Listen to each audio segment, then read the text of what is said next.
16 বছর বেটা তোদের সাথে ছিলাম, মায়ের খাইলাম, 16 বছর পর একটা স্ট্যাটাস দিছি, ওর বাপরে বাপ আগুন ধরে গেছে, একবারে আগুন ধরে গেছে। আমি এমন সেভ করা করছি এদেরকে, একবার মুখ দিয়ে নামও বলিনি এদের। আমি ইনশাল্লাহ কারো কোনো ক্ষতি করবো না। আর আমার পক্ষে আমার অন্তরে কোনো বিদ্বেষ নাই, আমার অন্তরে বিদ্বেষ নাই, বাকি মুনাফিকি ছাড়তে হবে, কথা পরিষ্কার, বাস আমার এটা শেষ কথা। আমি আল্লাহ ছাড়া কেউ ভয় করি না। আপনারা ফিরে আসুন, যাদের ব্যাপারে বলছি তারা ফিরে আসুন। এইসব পথগুলো ভুল পথ, এই পথ দিয়ে ইসলামের কোনোদিন বিজয় হবে না। তওবা করেন, তওবা না করা পর্যন্ত এটা ছাড়বো না। যেটা করে ফেলছেন এটা, এই অপরাধ কোনো ক্ষমা হবে না, সরি না বলা পর্যন্ত, এটা কোনো ইয়ে নেই। ইমানদারদের সাথে চলতে ভয় লাগে, ইমানদার সাথে চললে জঙ্গি বলবে, কিন্তু হিন্দুর সাথে চললে কোনো সমস্যা নেই। ইমানদারের সাথে চললে ভয় লাগে, কিন্তু পাশে 2টা মেয়ে বসালে কোনো সমস্যা নাই। আমাকে আমার ভাই এরা মনে করো যে আমার হুজুর টুজুর ফকির টুকির মনে মুফতি আমার লালখাবাজার হারুনেজার, এরা আমাদের কিছু এই মডার্ন ভাই, এরা ওনারা এখানে আমাদের বাসায় সবাই আসছে, এখানে American embassy, British embassy, Germany embassy, Australia সব আসছে, সবাই চিনি আমরা। আজকে আপনাদেরকে আমি একটা কথা বলতে চাই, যাই হোক আমি আমার নাম নিব না, আমার আত্মীয় ব্লাড একবার আমার বাবার পরেই যারা আর কি, আমার বাবা চাচা এর পরেই যারা আমার আপন এক গোষ্ঠী যারা, ওনাদের সাথে আমেরিকার সাথে এরকম সম্পর্ক। এবং আমাদের বাড়িতে আপনারা জানেন ওখানে একটা প্রতিষ্ঠান আছে, সেটা আমেরিকান এমবেসির মাধ্যমে এটা প্রতিষ্ঠানটা ওখানে আছে। তো ফ্যামিলির একটা অংশকে তারা এইভাবে সাপোর্ট দিচ্ছে, আর একটা অংশকে তারা জঙ্গি মনে করতেছে। সুতরাং ফ্যামিলির ওই সমস্ত লোকদেরকে ব্যবহার করে আমি চাইলে আমেরিকার সাথে ভালো সম্পর্ক করতে পারি না। আমি আমার ঘটনা করতে আমার বাড়িতে হচ্ছে এগুলো, এবং গ্রামে একমাত্র বাড়ি যেখানে আমেরিকান এমবেসি আসা যাওয়া করে আমাদের বাড়িটা। তো আমরা তো চাইলে অনেক বেশি ডেভেলপ করতে, আমাদের পারিবারিক ঐতিহ্যটা আমাদের সেরকম।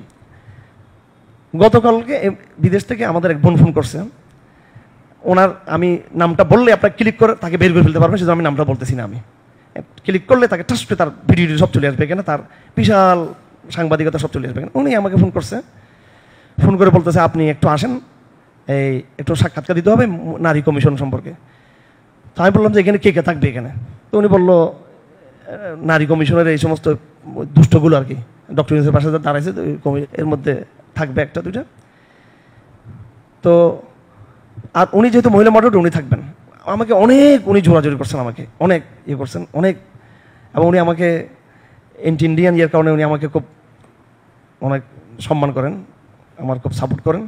কিন্তু উনি নিজেও একবার ওনার গেট আপ সেট আপ অন্য টাইপের, এটা আপনার বললে এখন ক্লিক করলে আপনারা দেখবেন সেটা, আমি বলতেছি না জন্য।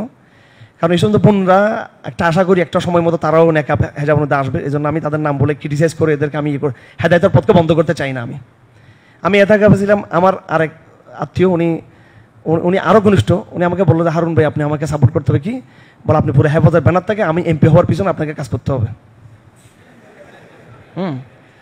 তারপরে আর ওনার কিছু অবদান আছে আমার উপরে, আমি যখন ভিতরে ছিলাম অনেক বেশি কষ্ট করছে।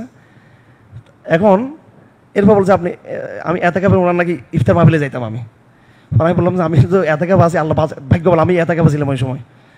আমি বললাম যে আমার ওয়াইফকে পাঠাবো, আত্মীয় মানুষ যেহেতু উনি যাবে আপনার এখানে ইয়ে করবে। আমি তো পরে বেঁচে গেছি কোনো মতো, কিন্তু ওরা ঘনিষ্ঠ মানুষ, কোনো না কোনোভাবে এরা আবার ধরবে আমাকে এই এদের কাজের জন্য। তো দেখেন এতগুলো জিনিস আমার আশেপাশে আছে, আমরা এড়িয়ে চলতেছি কিনা? আমরা এরা আপন আপন মানুষ আমি এড়িয়ে চলতেছি কোনো মতো। আবার ওদের সাথে যাতে হেদায়েতের পথ যাতে বন্ধ না হয়, ওদেরকে আমরা একেবারে ইগনোর করে প্রত্যাখ্যান করে একবারে ওদের নামটা বলে ওদেরকে আমরা ক্রিমিনালাইজ করে দিচ্ছি না, কারণ কোনো না কোনো সময় ফিরে আসতে পারে। আমাদের অনেক বোনদেরকে আলহামদুলিল্লাহ ভিআইপি অনেক বোনরা চাকরি ছেড়ে দিয়েছে, তারা আলহামদুলিল্লাহ দাওয়াতের সাথে যুক্ত হয়েছে, পরিপূর্ণ পর্দার মধ্যে তারা চলে আসছে, অনেক বেশি মোত্তাকি হয়ে গেছে অনেক আমাদের দাওয়াতের মাধ্যমে। একসময় যারা বেপর্দা আসতো আমাদের এখানে, ওরা এখন অনেক বেশি ডেডিকেশন তারা নিয়েছে আলহামদুলিল্লাহ। তো এইভাবে আমরা তাদের হেদায়েতের উদ্দেশ্যে আমরা আসি। বলার উদ্দেশ্য হলো, যে সমস্ত ইসলামপন্থীরা হুট করে দৌড় দেন, টেলিভিশনে তাক দিলেও দৌড় দেন, ডান পাশে মহিলা বাম পাশে মহিলা, বিবেকি বাধা দেন আপনাদের যে আল্লাহ পাক আমার দিকে তাকিয়ে আছে। Who is were you? আপনি কে? আপনি তো ইসলামের মুখপাত্র, আপনি তো ইসলামের দায়। আপনি এত কমফোর্ট ফিল করতেছেন ওখানে গিয়ে, কি হয়েছে আপনার এত কমফোর্ট? একবার ওখানে গিয়ে একবার পায়েরও পা তুলে একেবারে কি গল্প করতেছেন, ওদের সাথে গল্প জোড়াচ্ছেন। আপনি মনে করছেন আর অন্য হুজুরদের এগুলো ইয়ানে হুজুরদের তো আত্মীয় স্বজন বা সম্পর্ক যতগুলো এইভাবে আপনাদের মতো আছে, সেরকম আরও বেশি আছে বরং। আমরা তো সেটা করতেছি না, ঠিক আছে? তো এরা মনে করে যে আমরা একটু গরিব টাইপের, ওদের আমাদের এই জন্য আমরা বিরোধিতা করি। ওদের চেয়ে ভালো অবস্থা সব দিক থেকে আমাদের ইয়ে আছে। যাই হোক, আল্লাহ আমাদের এই সমস্ত দিনী ভাইদেরকে হেদায়েত দান করুন। হ্যাঁ, তো ক্ষমতার মোহে মানুষের যেটা হয় আর কি, এটা হয়ে গেছে, নেফাকে লিপ্ত হয়ে যাচ্ছে নিজের ইয়েতে। 16 বছর বেটা তোদের সাথে ছিলাম, মায়ের খাইলাম, 13 সালে মামলা খাইছি শুধু এদের কারণে, সবগুলো মামলা এদের, এই সংগঠনের সবগুলো মামলা। আর 16 বছর পর একটা স্ট্যাটাস দিছি, ও বাপরে বাপ, আগুন ধরে গেছে, একবারে আগুন ধরে গেছে। 16 বছর আমাদের নির্যাতন করলো, রিমান্ডে নিয়ে গেলো তোদের কারণে, সবগুলো মামলা এদের, সবগুলো মামলা এদের। আমার একটা মামলা নেই, আমার একটা হয়তো মামলা আমার ছিল ওখানে, একটা শুধু মামলা, আর সবগুলো মামলা এদের, সবগুলো এদের, এদের নামও আছে ওখানে, ওদের দলের নামও আছে ওখানে, সবগুলো মামলাতে। এবার প্রথম যেটা ঢুকছে এটা ওদের মামলা দিয়ে ঢুকছে আমি। এমনকি এখানে যে ঘটনাগুলো আলখাবাদের, এগুলো তো এদের পুরোপুরি মানে এদেরকে যুক্ত করে সরকার মামলাগুলো দিছে আমাকে। আর এমন ইয়ে করছে আমাকে শুধু এদের নাম বলার জন্য, যে এদের অর্থায়ন ছিল, এদের টাকা ছিল, এদের সহজ, এটা বলার জন্য আমি এমন সেভ করা করছি এদেরকে, একবার মুখ দিয়ে নামও বলিনি এদের। যাই হোক, তো আল্লাহ পাক সুবহানাহু ওয়া তাআলা আমাদেরকে রক্ষা করুক। এটা অনেক কঠিন সিচুয়েশনে পড়ে গেছি। আমি ইনশাল্লাহ কারো কোনো ক্ষতি করবো না। আর আমার পক্ষে আমার অন্তরে কোনো বিদ্বেষ নাই, আমার অন্তরে বিদ্বেষ নাই, বাকি মুনাফিকি ছাড়তে হবে, কথা পরিষ্কার, বাস আমার এটা শেষ কথা। আমি আল্লাহ ছাড়া কেউ ভয় করি না। আমার ভারত মেরে ফেলবে, আমেরিকা মেরে ফেলবে, তোরা মেরে ফেলবে, ডিজিএফ এনএসএ লাগাই দিবে আমার পিছনে, ওগুলো আপনার এগুলো বলে মহান আল্লাহ ভরসা করি আমি। আল্লাহ যাদেরকে লাগাই দিচ্ছ ওদেরকে আল্লাহ হাতে দিয়ে দিয়ে আমাদের মুরিদ হয়ে যাচ্ছে, এরা কী করবে কেন?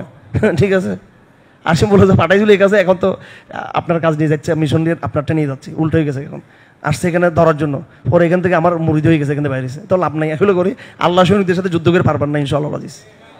আর যত আমেরিকা ভারতকে দেখাবেন আল্লাহ তত আমাদের সাহায্যকে অবধারিত করবে আমাদেরকে। আপনারা ফিরে আসুন, যাদের ব্যাপারে বলছে তারা ফিরে আসুন।